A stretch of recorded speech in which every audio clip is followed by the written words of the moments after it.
Salamo faharaiky ambinipolo.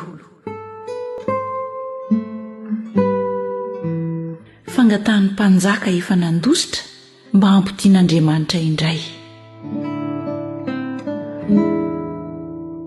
Enoy ny fitarainako Andriamanitra, tandremo ny fivavako.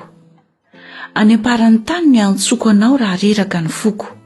Ento aho ho any amin'ny vatolampy izay avo ka tsy tratro. Fa aroko ianao, sy tilikambo mafy andosirako ny fahavalo. Aoka hitoetra ao an-tranonao mandrakizay aho, aoka hialoka eo ambany fanomban'ny elatrao aho. Fa ianao Andriamanitra, efa nandreny voadiko, efa nomenao any lovan'izay matahotra ny anaranao. Halavao ny andron'ny mpanjaka, oka ny taona ny atratra ny taranaka maro. Aoka hitoetra eo anatrehan'Andriamanitra mandrakizay izy.